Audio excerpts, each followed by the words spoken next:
What's going on, hikers? In today's video, we have the ultimate guide to insulation because I have an expert for you on the line. What is up? This is Chad from UGQ. The head honcho here has come to play.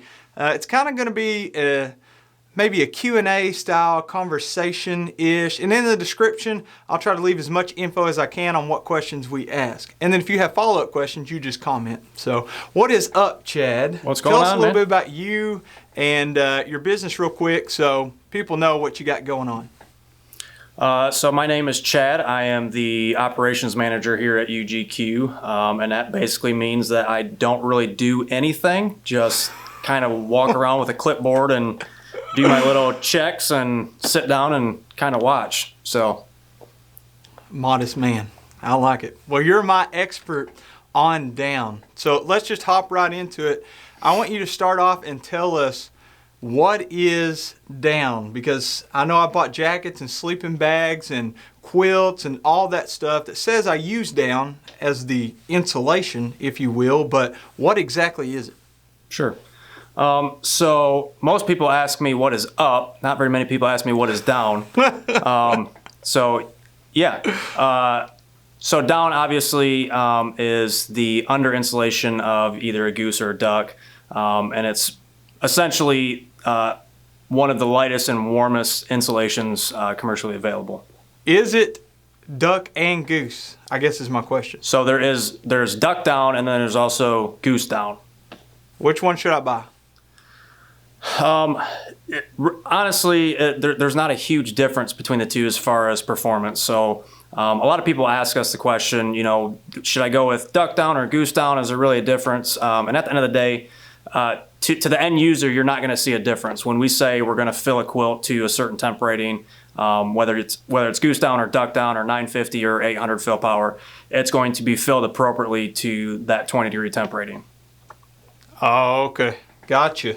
Well, you mentioned fill power, and I've kind of researched it a little bit, and it's something to do with the volume, but I'd like to know, what is exactly fill power? And I bought jackets that are 700 fill power, 800 fill power, like sleeping bags, and to me, it's kind of confusing because they have a temperature rating, which we can talk about in a few minutes, but then they have this other measurement of fill power. So what's the fill power mean? So the fill power, man, this is one of those things where I'm sure a lot of people can go on for hours and hours about fill power. But basically what fill power is the given a volume inside a specific space to achieve a certain loft ratio. So, Gotcha. If you take our quilts, for instance, they have chambers that have a designated amount of down that's supposed to go into each chamber. And so the formula is based on how much down is required based on its fill power for this given volume of space inside that chamber. Another thing I'm a little bit confused on is whenever they do the temperature ratings, is it kind of the higher the fill power, the less actual down or insulation that I have to put into a sleeping bag or jacket or whatever I'm filling with insulation? Yeah, exactly. Yep. So the higher in fill power you go, the less down that it actually requires to achieve that given temp rating. So for instance, if you have a 20-degree filled with 800 fill power, and that, let's say, takes 20 ounces, a 950 20-degree would only take 17 ounces or 16 ounces. Gotcha. So that essentially makes it lighter if you had the exact same material and jacket and sewing pattern and all that if you use a higher fill power. Yeah, exactly. Yep. So a lot of people don't realize that, when you're dealing with a 50-degree quilt, let's say, that's got a sewn through construction, the difference in weight between 800 and 950 is maybe a half an ounce. By the time you get up into the 0-degree range, where you're dealing with a 65 wide, 85 long, the difference is probably closer to 5 to 7 ounces. Gotcha. So, people that are talking to me about, 20 degrees or 30-degree quilts, you're not going to see a huge difference in weight, just because, it's going to be a couple ounces. Gotcha. For me, and for the average person, the cost savings for, the lower fill power to carry an extra couple ounces, for most people is worth it. Yeah, that ain't no thing to me. A couple of ounces. Yeah, right. Well, I heard rumors, and I don't know, I don't know like who the governing body is on this, like who's going to slap me on the wrist if I don't follow it.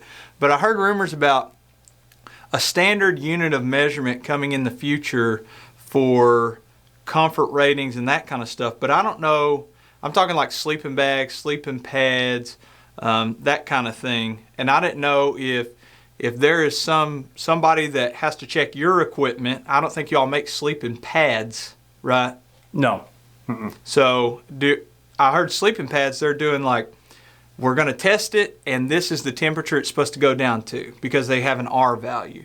Is there anything like that when it comes to sleeping bags? And how am I supposed to know, if two companies say these are the same temperature rating, how am I supposed to know which one's accurate? Yeah, I mean, that's a good question. I think more of those regulations you're going to find in the retail community more than you're going to find in the cottage community. And that's just due to, in the cottage world, you don't have the same regulations that you have to meet. For instance, when you go to retail a sleeping bag and you find one in a retail outlet, it has all of these tags that you'll find on it, or even like your down pillow, you'll see all these tags that say "do not rip off," and on there you're going to see all of these regulations and certain standards they have to meet. Where in the cottage industry, it's virtually independent. We really don't have any standards or regulations that we have to meet to a degree. But at the same time, I think that one thing that cottage companies can do to help the consumer is to put that outside testing or independent testing out there for their customers to see that, yes, we have had this product tested for this temp rating, and we've been able to give it a true comfort rating based on the testing. But again, I mean, it's a hard thing to really to regulate because a lot of things come into consideration. How you sew a quilt, meaning the pattern in which you sew it, could affect the loft, could change a lot of different variables in determining. So really, it's product specific, and so you'd have to test every single product to really understand that product's temp rating. Because while I have a 20 degree from this company, a 20 degree from another company could be totally different because they use Carol step baffling versus straight stitch baffling. Wow.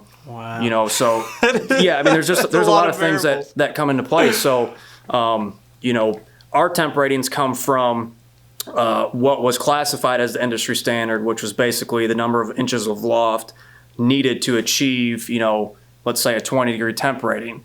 And we took that standard and we increased our fill by 30%. So through that and through obviously our own testing, we've been testing our own gear for years and years, as well as all of our customer feedback, that when we say, hey, this is rated for this temperature rating, that's truly what you're getting.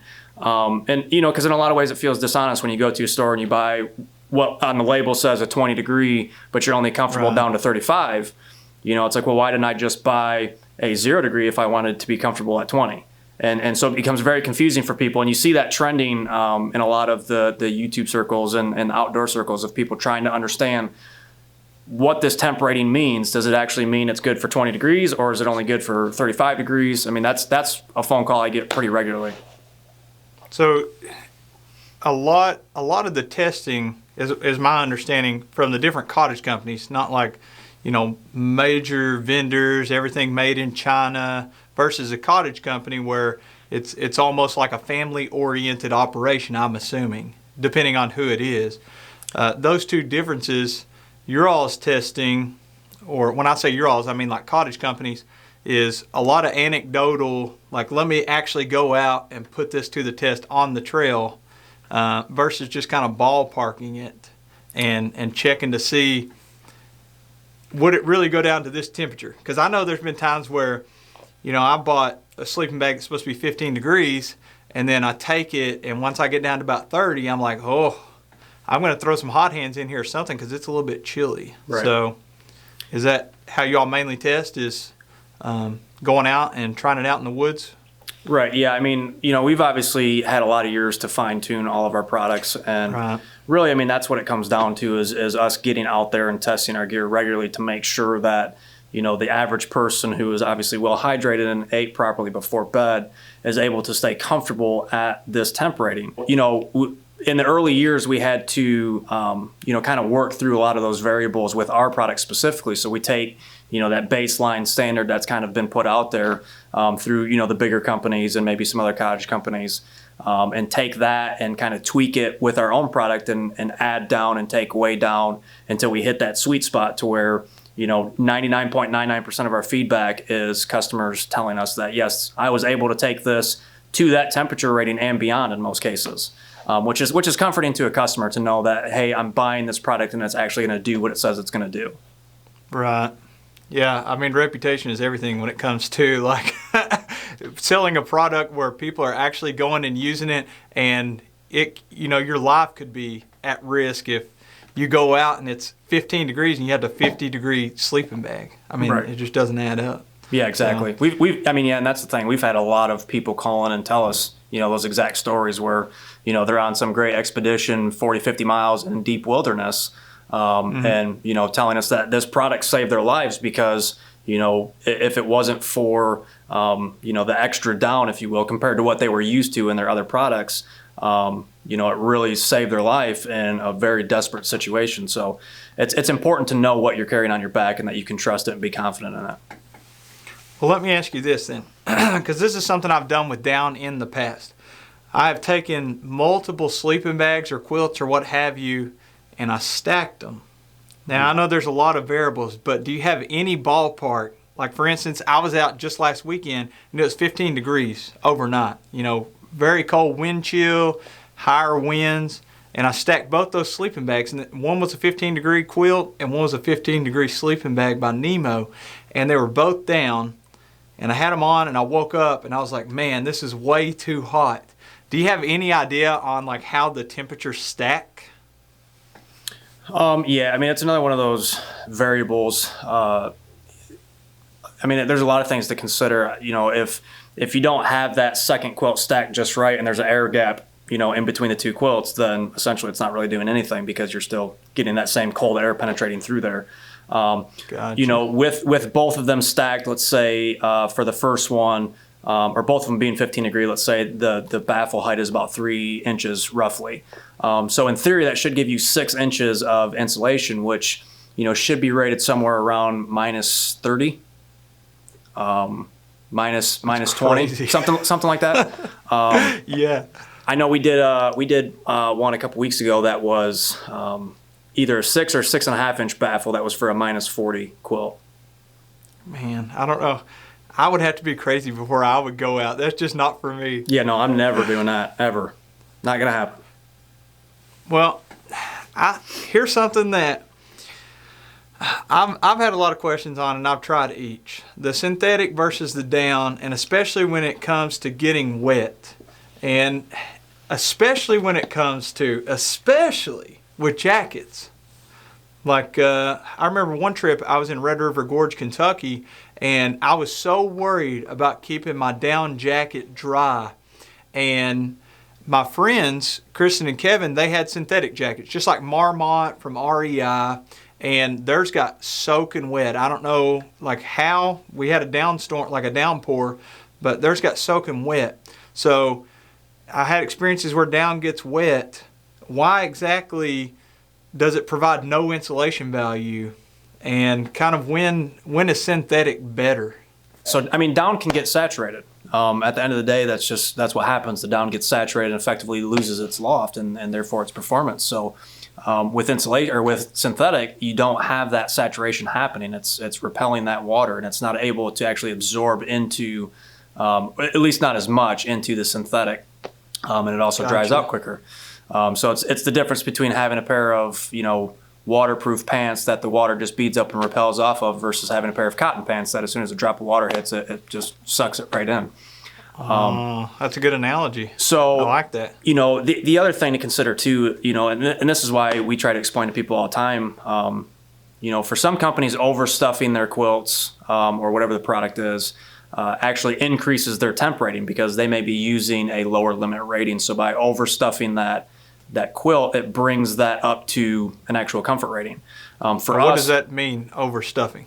So for us, overstuff is basically, looking at the base fill for this quilt, so a 20 degree with 23 ounces, and they want to overstuff. Overstuff is just basically adding 1, 2, 3 ounces of extra down into the quilt.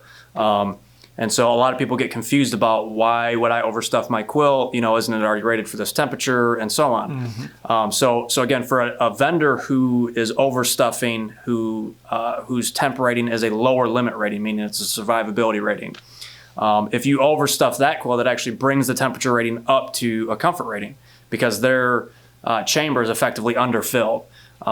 So if you have a 20 degree that requires 2.5 inches of loft to achieve a 20 degree, but you only put 1.5 inches of loft worth of down in it, then it's not a 20 degree. It's more like a 35 degree. So when they overstuff that, it's got the 2.5 inch baffle, but it doesn't have the down necessary to fully loft that baffle.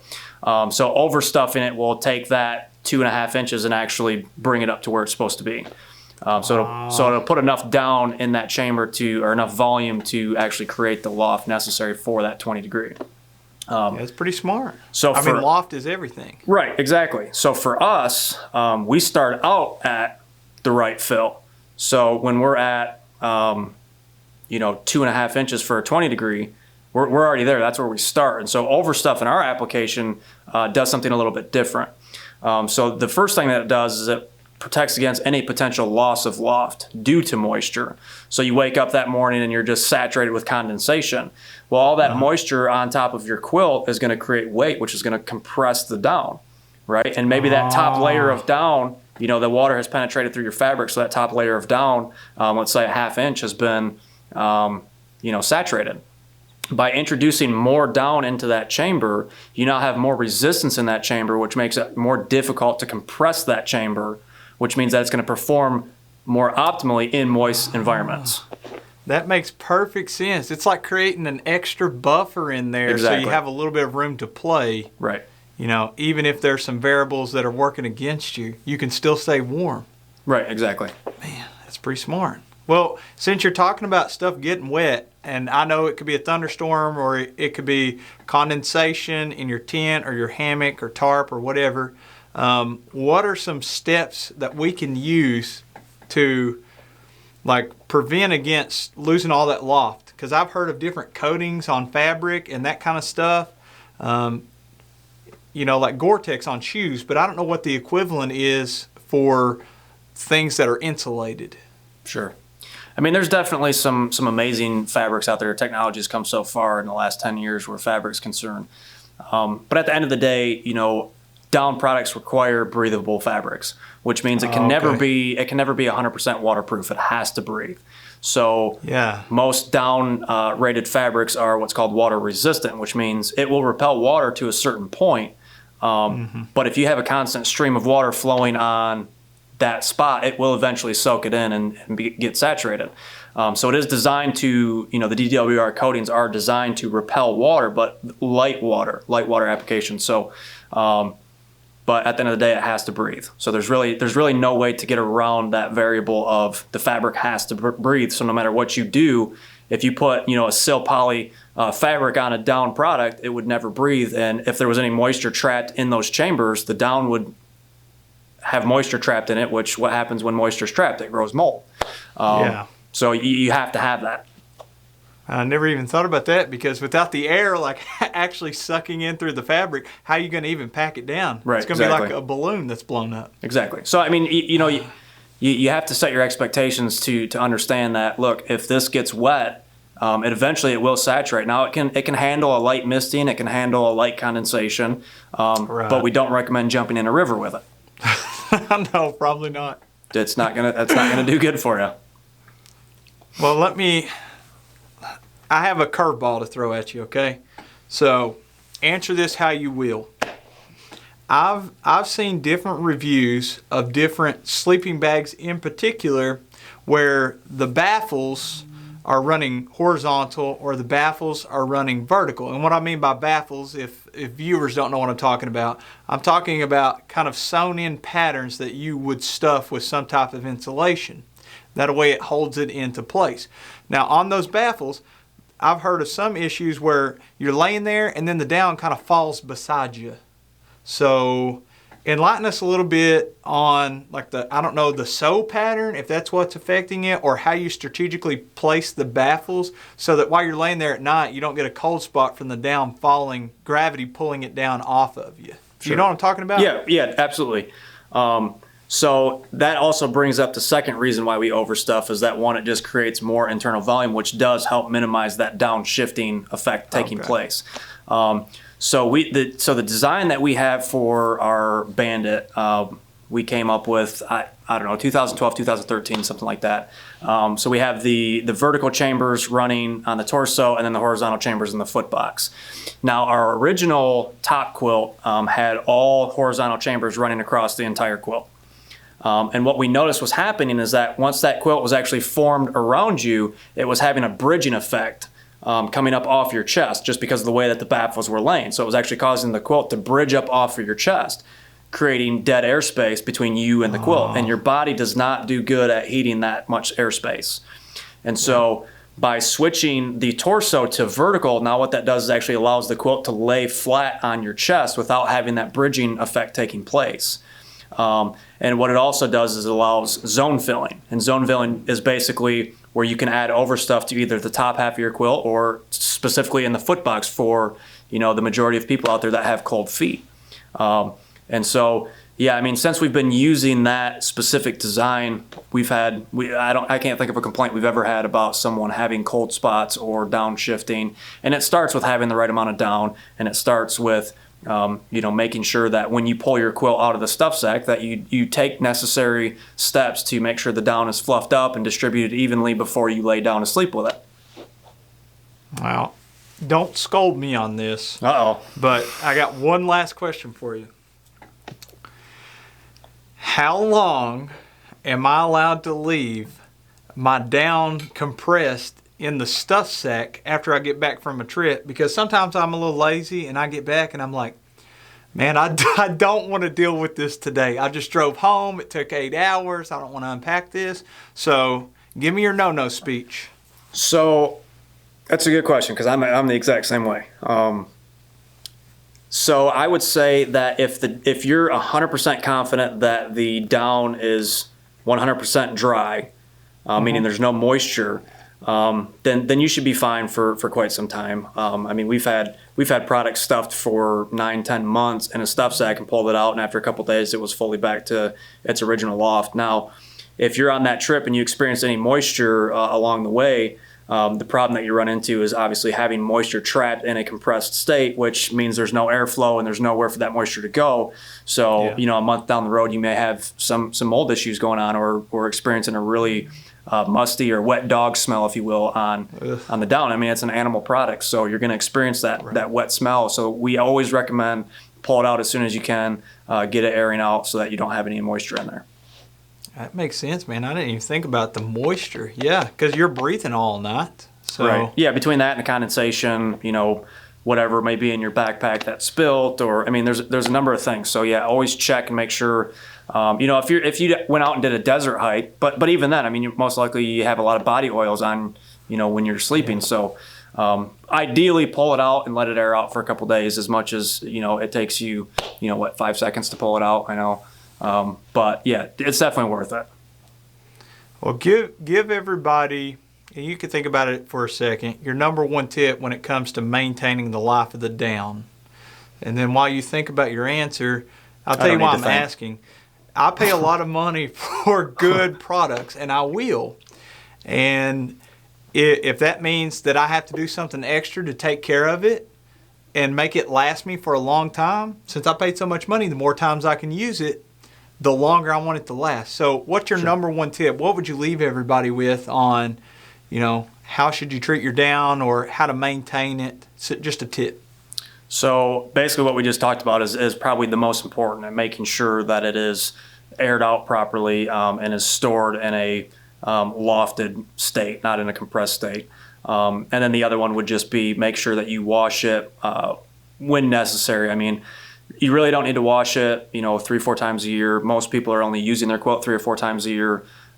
So just, making sure the down stays clean and making sure that it stays aired out when able. Gotcha. Well, I really appreciate it, man. I'm going to link all your stuff in the description. If anybody wants to check out your company, UGQ, I'll definitely leave that as the first link in the description. You can click through and shop through some of their products. We all got quilts and under quilts, and you all got some awesome hats like the Scullies that are down. That's sick, man. So they have all kinds of products that you all can check out. So love for you to check out their website. Chad, a huge thank you to you. I appreciate you being on, man. Of course, man. Thanks for having me. It's fun.